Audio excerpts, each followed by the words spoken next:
Free agency is absolutely kicking off. We've got Sam Darnold to the Seahawks, Geno Smith traded to the Raiders, we've got Russell Wilson to the Jets. It's all happening right now, guys. So what I thought I would do to kind of talk through all of these moves, and indeed from both perspectives, so from the perspective of gaining that player and losing that player, what a better way to go through it than with a mock draft. So the Titans at 1. The first thing I'm going to do here, which is the first time I'm going to do this, is I'm actually going to do a trade. I'm going to trade this with the New York Giants. I'm not really going to worry about what the trade value here is going to be worth. I think it will maybe take the 34th pick. Not that important, so I'm not going to focus on it. I'm just going to force it through because I think this is going to happen now, or it should happen for the Giants. And that's because there's simply not that many quarterbacks left, right? Aaron Rodgers, do you want a Jets outcast? Fields is gone. Darnold's gone. You don't want Daniel Jones back. So for me, it seems like at the moment, the Giants have really hemmed themselves into Cam Ward. And I think the only way you're going to get Cam Ward in this draft now with the Browns maybe getting him, the Titans obviously still can't rule them out, you're going to need to trade up. Now, the Titans, if they're smart about it, they will sit on this pick, let the Giants get more and more desperate, let the asking price raise up, and then I would trade down. I don't think Cam Ward's the type of quarterback that I have to take with the first overall pick. The Titans only have, I think, 2 picks in the top 100. They're kind of rebuilding their roster. They've let Harold Landry go. So I think it's a good move for the Titans to trade down. Hopefully they can still draft Abdul Carter, excuse me. But I think at this point, the Giants have to trade up and draft Cam Ward simply because there's not another option for them. Joe Schoen and Brian Dable need to have a quarterback to save their jobs, and they're desperate. They need to make this trade. Now, the Browns, their big news, they obviously signed Myles Garrett. They kept him, which I did not think was going to happen. I thought Myles Garrett would definitely be gone, but they signed Myles Garrett to now the highest non-paid quarterback contract, $40 million a year, $123.5 million guaranteed. Look, let's just say this. Money talks. Like, I think that Garrett did want to go to a contender, but when you've got that amount of money on the table, it's pretty difficult to turn down. I get it. If someone offered me $123 million, I'd also live in Cleveland as well. So at this point, it's a question of what should the Browns do? They've obviously kept Myles Garrett, so they don't need to draft an edge. They've got needs at offensive tackle. They need a running back. I wouldn't take Ashton Genty here for as good as he is. Travis Hunter is definitely on the board with them needing a cornerback. I think it could work quite well. But what I would do here if I was the Browns is I would draft Abdul Carter. Why not continue to make your strengths even stronger? Why not have... It's a win-win-win, right? Abdul Carter gets favourable looks because he's being paired with... he's rushing the passer opposite Myles Garrett, who's going to be the focus point of an offense, right? Undeniably so. Garrett wins because he's got a good edge rusher opposite him that will also take some of the pressure. I think it's easier to scheme around one good player, right, Myles Garrett, than it is to scheme against, obviously, Carter and Garrett. And the Browns win because they get a good defensive line. Yeah, they have holes at quarterback. Cam Ward's gone. I wouldn't draft Shadur Sanders here. I'd be very happy if I'm the Browns and I had Abdul Carter. Now, the Titans, like I said, they're kind of letting everything go here a little bit. They've got rid of... Sweat. They got rid of Harold Landry. They drafted Tondre Sweat last year. I'd go Travis Hunter here. I think they're rebuilding. They'll take the talent. Now, the Patriots have signed Harold Landry to a 3-year, $43.5 million deal with $26 million guaranteed. That's an overpay, right? Let's call a spade here. That is an overpay. No wonder the Titans didn't keep him if that's what they were going to have to pay him. I get that the Patriots need edge. They need defensive line help. They traded away Godcho, and they need pass rushing chops. And what's his face? And Landry does give you that. Sorry, but they also just signed Milton Williams, the Eagles' defensive lineman, to 4 years, $26 million. I really like that, and I think that the Patriots have had this history when they were signing those tight ends and stuff. They have a history of kind of overpaying for some players. But I think when you've got the cap space, you have a quarterback that you're ready to build around, and you don't want to be held back by your bad defensive line. I think it works quite nicely. I think the defensive line is looking pretty good, actually. So now it begs the question, what are they going to do with that offensive line? Because they seemingly, at least at the time of recording this, and I stress this, guys, right now it's the 10th of March. My local time is 7:15, which for the Americans is like... Daylight savings has happened. Of course it's happened. It's like 4. No, 5? No, not 4 or 5. It's like 3 o'clock, we'll say, Eastern, right? This could all change before this drops. I'm praying it doesn't.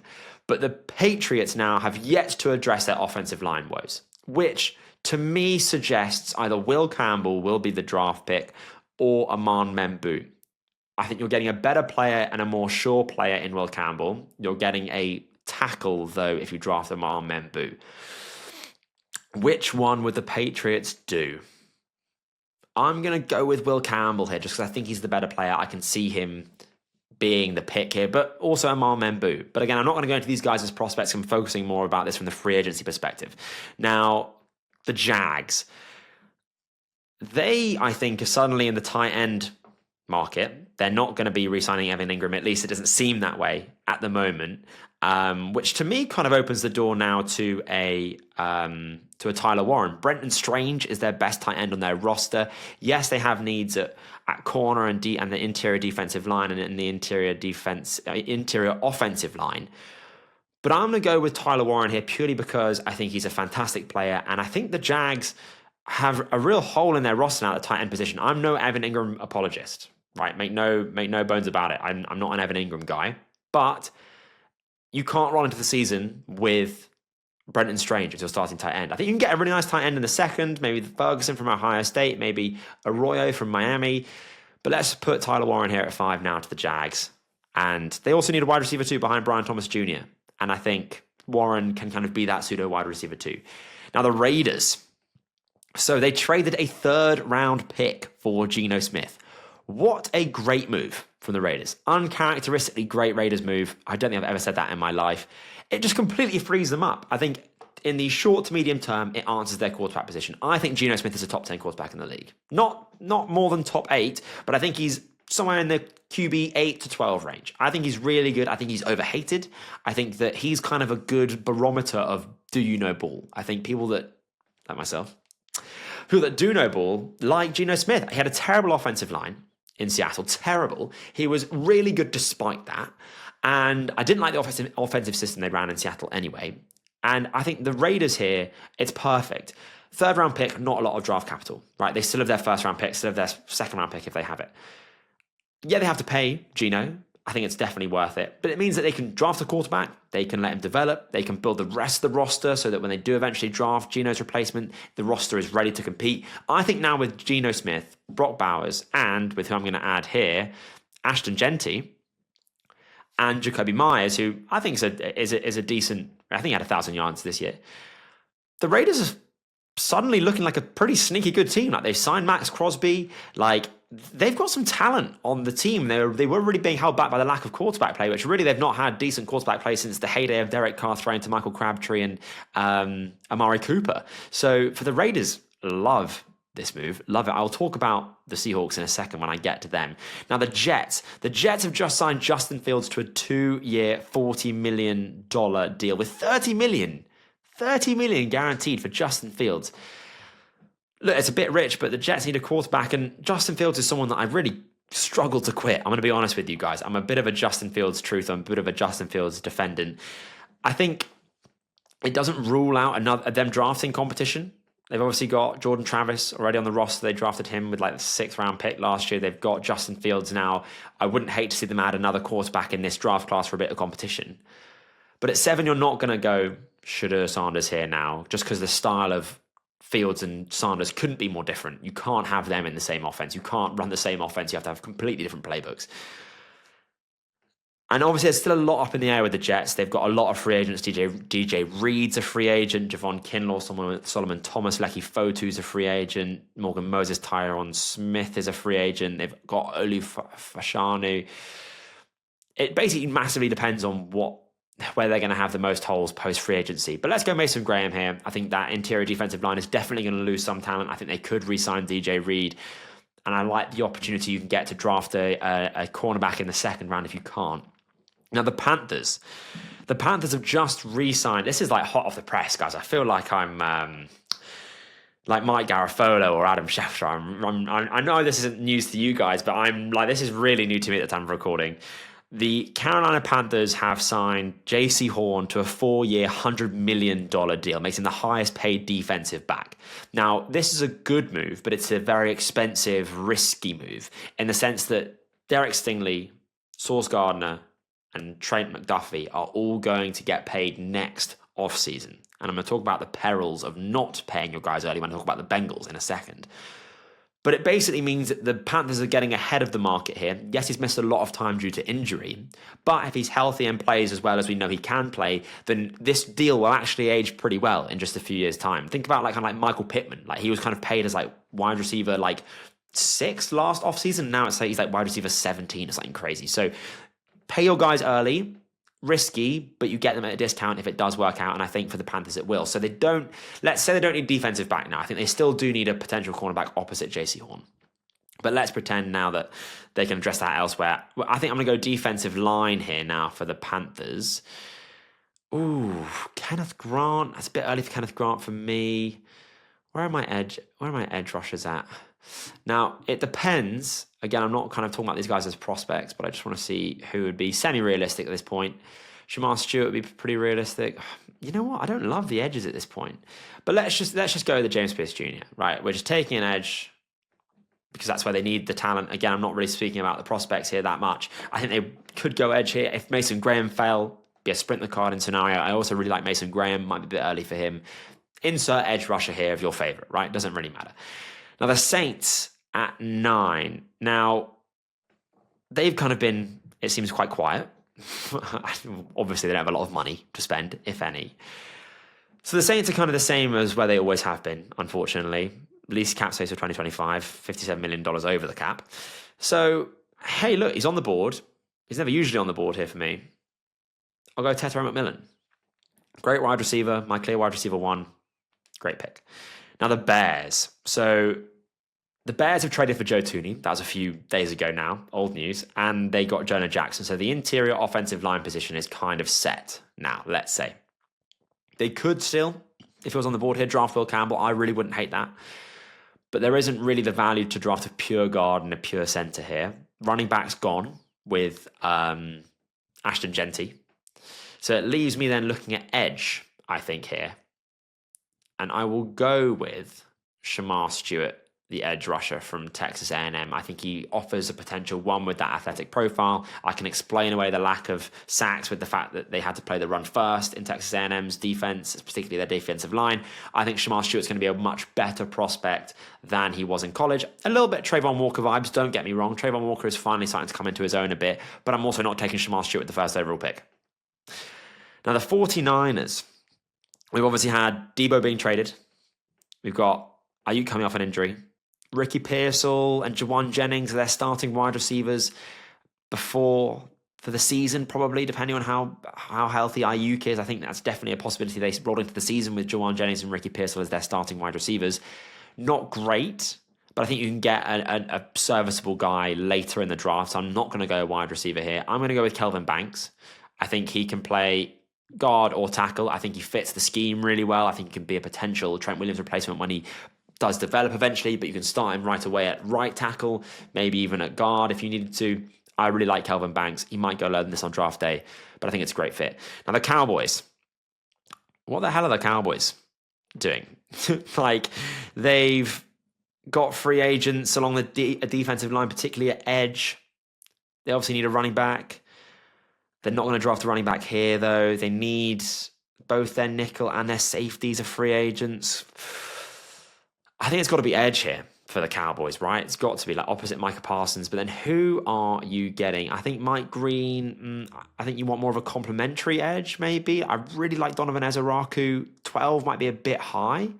Let's have a look at just the pure edges here. Let's get that up.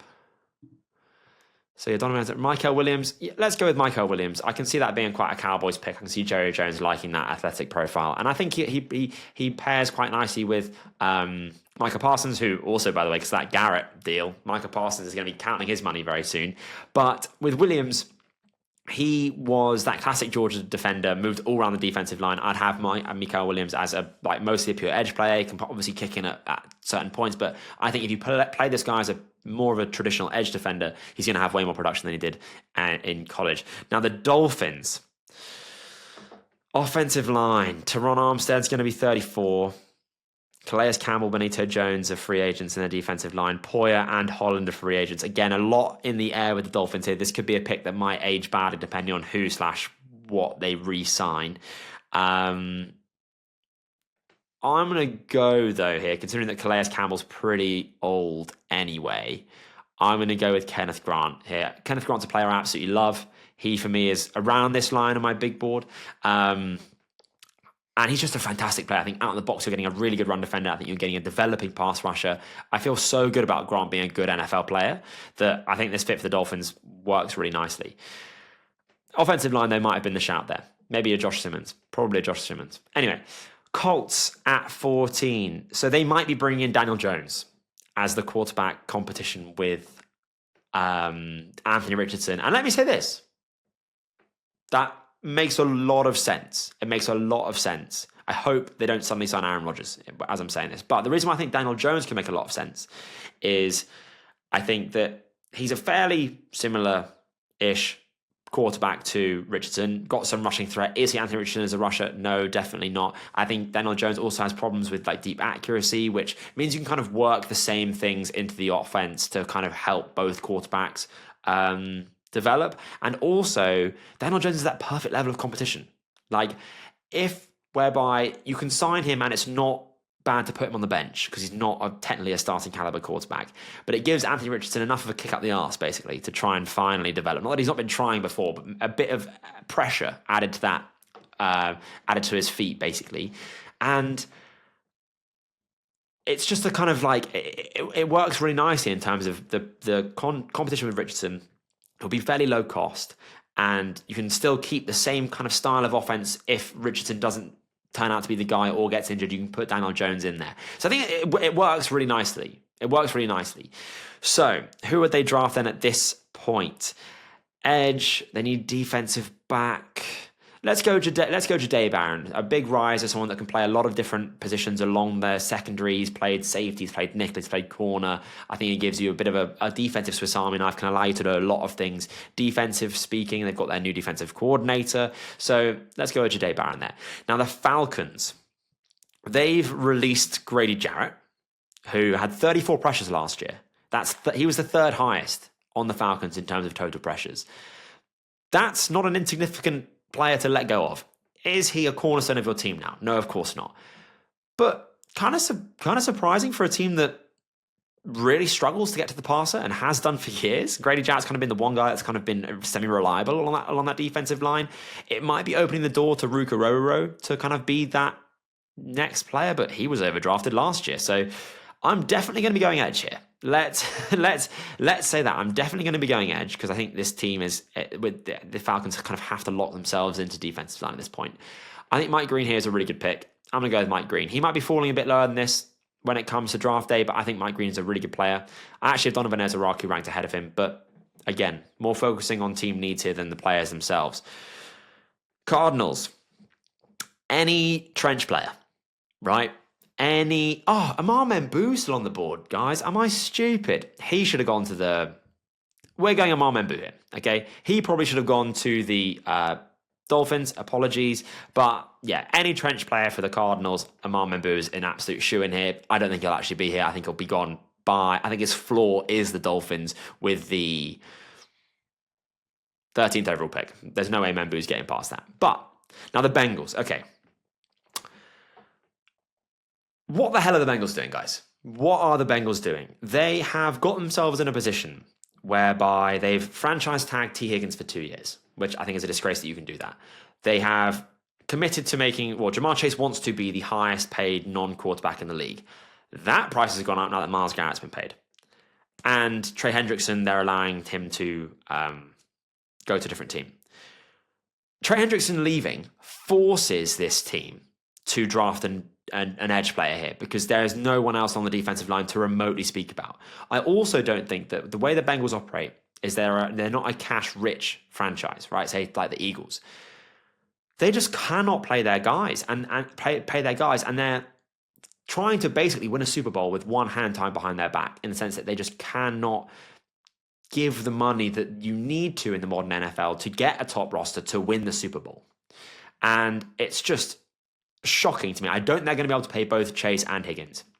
I think they should have prioritized keeping Hendrickson over Higgins. I think you can find a wide receiver too. I think finding a good edge rusher like Trey Hendrickson, who was the pressure and sack leader this year, is a lot more difficult. And the Bengals, I feel so sorry for all the fans out there, because this is just the most frustrating franchise ever, because you've got Joe Burrow, you've got Jamar Chase, you've got T. Higgins, you've got the core of a really great team, but they just cannot pay enough people to get it over the line. And, their defensive coordinator got fired because the defense had no talent. And it's even less talented now. This has to be an edge rusher. And I know who I'm going to take here immediately. I'm going to take Donovan Ezaraku, the edge rusher from Boston College, someone that I've only just come around to. I think he's such a student of the game. He understands the pass rush. He has a great roster of pass rush moves. He knows the nuance of the position, can change his tempo and his speed. I think he reminds me a lot of Latu, not in the sense that they win the same way or play the same way, in the sense that they understand the game in the same way. They have such a great stable of pass rush moves. They understand how to set up and counter. And I love Donovan Ezaraku. I think he's a really high floor player. Now the Seahawks. What the hell are the Seahawks doing? Someone make this make sense to me. We'll start defensively. They've re-signed Ernest Jones, the linebacker, which, great, right? He's a linchpin of the defense, similar to what Roquan Smith was for Mike McDonald, who it's the same coach, right? Love that. Fantastic. Offensively, though, what's the plan here? What is the plan? In one day, getting rid of Tyler Lockett. Okay, fine, we can get on board with that. Done a lot of good. Been very serviceable. Clap him off. Can't really complain about him being released. Then they trade Geno Smith. Odd, considering Geno Smith was one of the better quarterbacks in the league last year. And odd now that you don't, at least at the time, have another option to bring in. Then they trade away DK Metcalf for a second and a third round pick swap to the Steelers. It seems like at this point that they are completely rebuilding, offensively at least, right? They want to get a quarterback in that is going to fit the system better, and they're going to try and do a rebuild nice and quickly. But now they've just signed Sam Darnold, which makes no sense, because they were reportedly one of the favorites to sign Sam Darnold this whole time. But then why are you getting rid of one of your better receiving threats? I like Jackson Smith-Njigba, I do, but you need a DK to support him. They're both wide receiver 1.5. So I don't think either of them are alphas, but together they make a good receiving core. Why have you traded DK Metcalf away? It's now, your receiving core is now Jackson Smith-Njigba, like him, Jake Bobo, fan favorite, don't get me wrong, not a guy, and Derek Young, never heard of him. NPC. I'm sorry, Derek. You're a lot more successful than I am. I don't know your game. I just don't know you. So forgive me. And now you've brought in Sam Darnold, who is a quarterback that has known issues when having a bad offensive line. And the Seahawks have a bad offensive line. They have a terrible interior offensive line. It's a massive problem. Geno Smith did his utmost to offset that and did a fantastic job at doing so. And you are downgrading your quarterback in terms of their ability to play under pressure. And I find that just insane. It doesn't make any sense. There's no plan, it seems like, for the Seahawks. So this has to be an interior offensive lineman. Josh Simmons, I think, is the best tackle, right?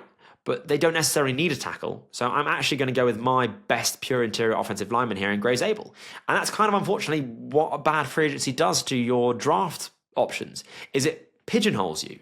And it just, guys, it makes no sense. The Bengals and the Seahawks, for me, are the biggest offseason losers this season by quite some way. Now, the Buccaneers have just brought back Chris Godwin. I've just seen it. I don't have the details to hand of that one. They've brought him back. Great. Got Mike Evans. Great. I think Chris Godwin is a really underappreciated wide receiver, actually. I believe they've also brought in an edge rusher, although I'm not sure about that. If we're looking for a defensive back, Malachi Starks. Let's go Jihad Campbell here. Oof, I don't know. I believe they've brought in an edge rusher, but don't quote me on that. Let's go with Malachi Starks here. Defensive back. Malachi Starks is a fantastic player, top 10 player by my board. Fills the need, which is what we're kind of like looking for here a bit. And I like it in that fit in the defense. Now, the Broncos. Have they done anything? Not at the moment. They need to upgrade wide receiver pretty desperately. I've given them Luther Burden so many times. They might be a Colson Loveland pick. Is Loveland still? Loveland should still be on the board. Yeah. Is he a Loveland pick? They need a tight end. Adam Troutman needs to be upgraded. Let's go Colson Loveland here. Upgrade Adam Troutman. Now the Steelers. Okay. Gets juicy here again. They've got DK Metcalf now. Great. Fantastic. Second and a third round pick swap, like I said. They're going to pay him a lot of money. Slightly overpay.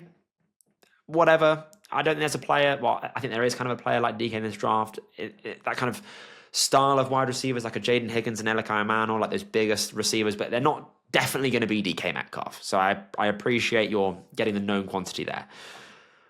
There is, though, quite a lot of overlap with DK Metcalf and George Pickens, in the sense they are perimeter receivers who win down the field. I know that Metcalf wins with his physicality and Pickens wins more with his like acrobatic catchability.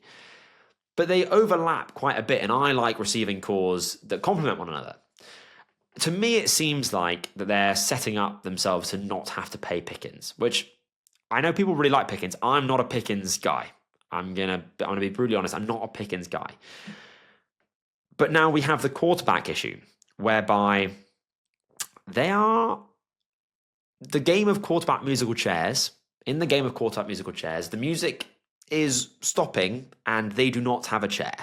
At the moment, their options are Aaron Rodgers and not Justin Fields, he's gone, and Russell Wilson. I don't know, Jim. I thought it was quite a good impression, by the way. So it's not good.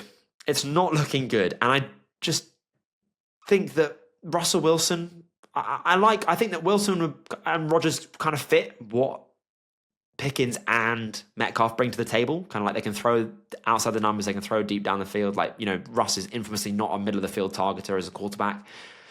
But both of those guys are pretty finished, right? In the kindest of ways. They are in the twilight of their careers. And again, the Steelers just don't have an answer at quarterback. And I don't know what they're going to do. Could this be the Shadur Sanders selection? It'd be absolutely mental.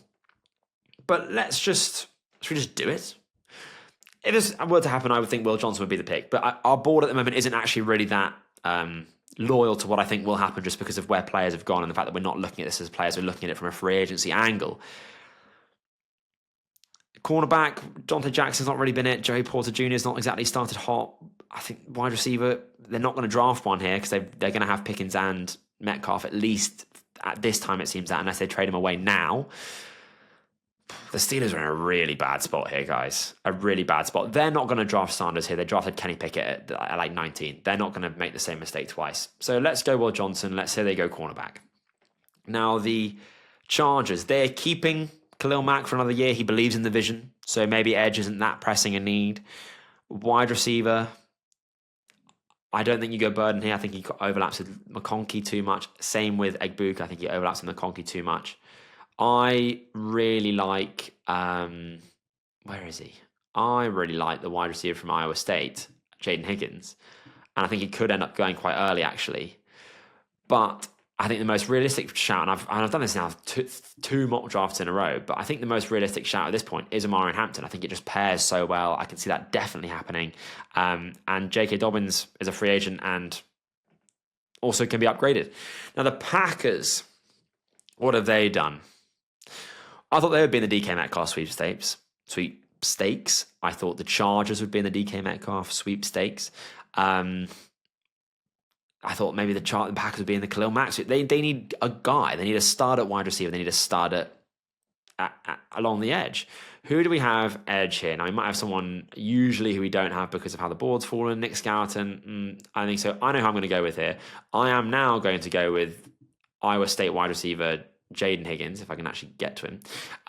Because I think Jaden Higgins can be that guy.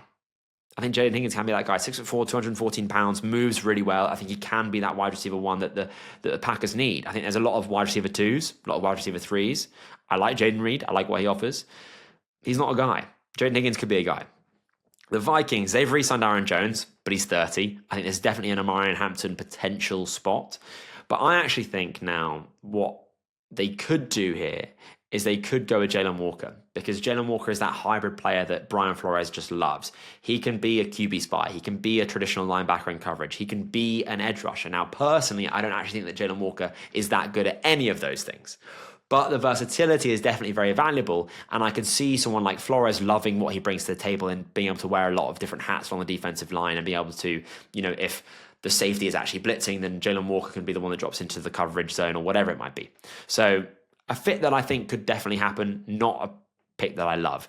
Now, my Texans, not been great this offseason so far. Apparently, Tank Dell might not play for the entirety of 2025, which I think is definitely realistic, even if it's just rumors, just because of the nature of that injury. And even if he does come back, he's not going to be the same guy. And this is a team that's ready to compete, in theory, right? We're picking at 25 because we were in the playoffs. So I'm going to take a Emeka Egbuka here, someone that can fill that role, play next to Nico Collins, be the outlet for CJ Stroud when he needs it, and they got the chemistry coming from Ohio State. Now the Rams, they re-signed Tutu Atwell. They also signed Devontae Adams. This is a tight end. I think they want a tight end because of just the fact that Higbee and Parkinson are mid. And I think that with Cooper Kupp gone, presumably, they need someone that can block. Ooh. Speaking of a wide receiver that can block, Jack Besh. Look, I know it's really early, and I'm not trying to say that he's going to go into the first round, but I think as a fit, in terms of what this offense looks for, I think Jack Besh is in with a shout. I think that Ferguson, the Oregon tight end, is in with a shout. I think they're definitely going to draft a tight end. I'm going to draft Jack Besh here, not because I think Besh is a first-round pick, or I'm saying that they should draft him here, just because it's a style of player that I think the Rams are going to target in this draft. That's all. And I'm going a bit crazy with the draft there, guys, I know. Now, the Ravens, they need a wide receiver. They always need a wide receiver. They need a tackle. Let's go Josh Simmons here. I think they're going to go offensive line. Ronnie Stanley's a free agent. Or did they re-sign him? Can't remember. Tackle. We're just going with tackle here. Now, the Lions, they've released Zadarius Smith. They needed an edge rusher now opposite Aiden Hutchinson pretty badly. Who do we have on the board? Let's see. Edge. Nick Scouton. Yeah, I can see it. Let's go with Nick Scouton. I think they need that edge rush. I think if you get the Purdue version of Nick Scouton, you're getting a much better player than if you're getting the Texas A&M version. He's dropped weight already at the combine, explained why he, had to play the run first at Texas A&M before he could rush the passer. Kind of explains the lack of production there. Hopefully that's the Purdue version that the Lions get. Now, the Commanders, they've obviously got Deebo Samuel. I think they still need offensive line help to block for Jaden Daniels. So I'm going to go Josh Connolly here. I think it's like the spot where I would take Connolly. I think he might go a bit earlier. I think the Chiefs would be cooling if any offensive lineman fell. Now, the Bills, they've just made Josh Allen the highest paid player in the league. An absolute insane contract for Josh Allen. Absolute king, by the way. Marries Haley Steinfeld, wins MVP, gets the bag. Guys, who's not a Josh Allen fan? Come on, if you're not a Josh Allen fan, you're just a bit bitter. He's a sick guy. Credit to him. Josh, if you want to come on the pod, you're welcome.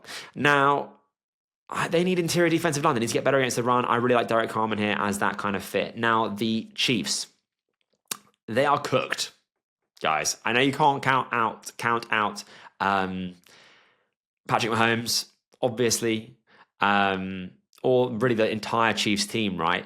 Travis Kelce has come back. I think that's probably not the best of moves, actually. But this offensive line, guys, is a mess, an absolute mess. So it is literally offensive line or bust in this draft for the Seahawks, for the Chiefs. I think they're going to try and trade up to draft one, but they have to leave, I think, the first round with a tackle because it was that bad. Their interior is all right, but obviously they lost Joe Tooney. They had to start him at tackle because they had no tackles that they could trust. So I'm going to go Arian Ursa here, not because he's a first rounder, but because he's a placeholder for an offensive line, which I think the Chiefs will draft, given how this offseason has gone for them so far. And finally, the Eagles, right? Kings of the offseason. What are they going to do? That is the everlasting question, isn't it? They basically have no needs. Edge now, maybe, with them losing their edge player, Milton Williams. Let's end this with an edge then. Oh, it's not what I actually like at edge at this point. So maybe not edge. Maybe they like the offensive line. Oh, it's actually, with the way the board's fallen, it's actually a sneaky difficult pick. Okay, well, they've released their cornerbacks. Okay, let's go cornerback here. They have released their James Bradbury and Darius Slay. So I'm gonna go with Siobhan Ravel, the cornerback from ECU. I've watched Siobhan Ravel's tape now. I love him. I love what he brings. I think he's quite a risky prospect coming off an injury. I think he plays quite fast and loose, but I think his physicality is brilliant. He's got that dog mentality. I think he pairs really nicely with Quinyon Mitchell. I think they both kind of almost play this game in the same way, like smaller school, physical. I'm going Siobhan Ravel. So guys, again, I stress, at the time I finished this, which is 7:50, about 4 o'clock Eastern. You guys do the maths for the rest of it. This is accurate. Okay, this is accurate. However, it can all go to pot with one signing. But again, this is what's happened at the time. Give me your thoughts. Again, this isn't for... it isn't what I would do or what I think is going to happen. It's more of just a draft from the perspective of what's happened in free agency now, looking at it more through need, looking at it through the changing lens now that certain players have been brought in, certain players have left. So it's more of a where I think this team will try and target in the draft, not necessarily in the first round, unless you're the Bengals for edge, unless you're the Seahawks for interior offensive line. Everything else is more of a placeholder. But let me know what you think. Do you think that the Browns should draft Abdul Carter now they've got Myles Garrett? Do you think that the Bengals have to go edge? Do you think that the Seahawks are kind of cooked, or that the Chiefs are kind of cooked? Let me know in the comments. Make sure you subscribe though for more NFL draft content. I've got my top 50 big board dropping on Thursday. Me and my brother have our different top 50 big boards. We've just recorded that. It's going to be great. So give it a listen. Make sure you subscribe. But I've been Dom Corbs. This has been Corbs NFL. We'll see you on the next one.